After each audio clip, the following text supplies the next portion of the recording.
All right, it's more than about time that we say hi, hello, and a big welcome to a WLS legend, Big John Howell, who's on the way to the golf course. We don't want to keep you long. What time's your tee time?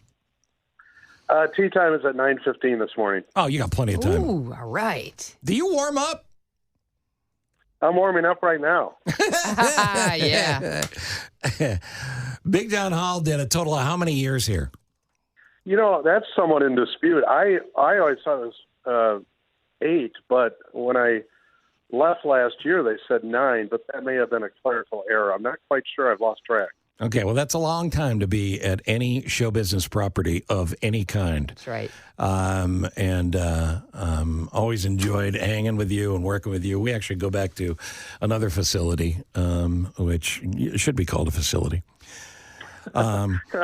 No, I loved every station I worked at for different reasons, including our previous station and LS too. You know, I was thinking back to the history of LS on the 100th anniversary this year, and I mean, it was such an influence on my life. It's really the reason I got into the business, because from 75 to 89, I just thought it was absolutely the gold standard of top 40 radio, beating out its sister stations in New York and LA for a variety of reasons. It was simply the best top 40 music station in America. I know pre-1975 from 60 to 89, but I really started listening to it closely in 75, and I think it's beautiful career symmetry that the same station that I got into the business to be part of is probably the last station I ever worked at 40 years later. Well, it is cool, and it's an honor just to be able to say those call letters, and you and I are about the same age, and I was the same way. And I loved Lou Jack and Landecker. Fred Winston was my guy. But through the course of this, through the course of this 100th year project, if you will, we've been able to talk to everybody who can still talk about the station. So you're a kid. You don't know you're going to be on the radio. What was it that attracted you to it? That's a good question. I guess when I got out of Berklee School of Music in Boston, college, I went to school with the idea of being a trumpet player, keyboardist, arranger. And, you know, quite frankly, I just didn't have what it took to play, you know, on the big bands I wanted to play on. I'd go to Los Angeles, New York, and sit in the studios. And it seemed like radio was kind of the ancillary choice for me. Mm-hmm. And I always thought, you know, I could probably do, and I'm not comparing myself to Lou Jack or Winston, or really the unsung hero of that era is a program director and midday guy, Tommy Edwards, right? Oh, Tommy was great. The best. Yeah, I mean, he was tremendously talented as well, kind of overshadowed by these other guys. But I thought, well, it's kind of an ancillary career to music. I mean, you're playing music.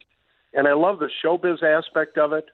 And as you mentioned, Fred Winston, who kept the music moving, unlike maybe Larry's morning show and especially Steve and Gary in the afternoon a little later on. I mean, Fred could be tremendously funny over a 15-second intro. And it just made me laugh out loud. Then you get the record as kind of a bonus.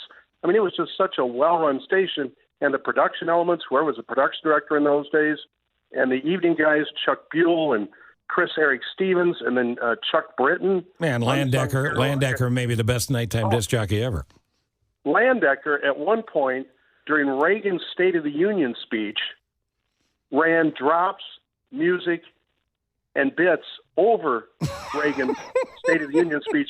I heard it. I thought it was brilliant. Effing brilliant. That I did not know. This is what I want to do. I mean, I got into talk radio later, but I thought, man, this is it. This is perfect. And I'm glad I got a chance to do it. John, I loved you as both, but I loved you as a talker, and I loved being on your show. This is Andrea, by the way. Hi, I love talking to you. What would be a standout interview? I mean, you've interviewed a million people. You've done a million stories. What would be one that really stood out for you? Well, in music or in talk? Talk. I had a very candid, very open interview years ago with Donald Rumsfeld that was very illuminating. Mm-hmm. And it was surprising because as I was discussing, I don't even know what we were talking about at that time, you know, he wanted to be on Chicago radio, so he had an agenda. This was back, you know, I don't know, many, many years ago. Mm-hmm. But then what was illustrative to me is that he said, out of the blue, he said, by the way, how's your father?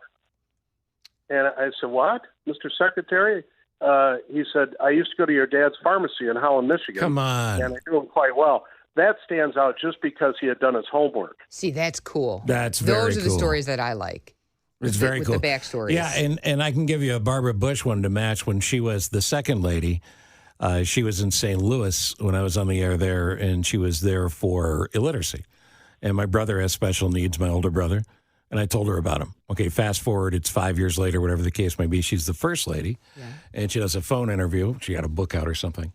And her first question off the air to me was, how's Mickey? Oh, my God. Isn't that cool? I mean, that's the kind of stuff that just it's goosebumps. It makes you feel like, they really did care about what you had to say and about the exchange. But anyway, we miss you here, and I get questions about you all the time, and it's not just your golf game. People want to know about your health, too. You sound fine to me. I'm in, it's a buffet table of misery, Steve, as you know, after 55, it's patch. Yeah, But, everything's holding together pretty well. And I'm since I left LS and I don't have to prepare for a show anymore, I decided to do something good for myself. So, I go to the health club, I work out, I get some exercise. We renovated a house, and I learned how to play piano, writing some songs. So I'm enjoying it. Honestly, it's been a good transition for me. I miss it. I love that studio. I love looking out over the river and the city, but I do not miss that drive downtown, I'll tell you that. Oh, no. No, and it's not gotten better. Nick, you get the last question because you've known John longer than I have. Oh, I don't know. Are you keeping up with Dempsey these days? I just was in Florida. I played 3 rounds of golf with Dempsey. He beat me all 3 times, but thank God I have a high handicap because I took a lot of money off him, and that Irish gilt of his permeates everything. So, yes, I was able to take some money off Dempsey even though I lost the rounds. Yeah, you guys were a great pair together. Every time we were together. Yeah, for sure. Every time. Yeah. Well, it's not this is your last time. I'll be asking you to come back, so be ready to come up with a good excuse why you won't do it. Are you guys going to have a golf tournament this year? I don't know. I don't know where they stand on that. Do. Now, I'm not included in any of the meetings. I assume so. Yeah, I know that feeling. But you and I got to play. We've only been talking about that for about 15 years. All right, Mr. Cochran. Thank you, Andrea. Nice talking with you. You Nick, too, John. Nice hearing you, sir. Say hi to Harry Porterfield for me, okay? Yeah. Harry once called the cops on me. Yeah, I know. John Howell, go play golf. Have a good time. Thanks, buddy.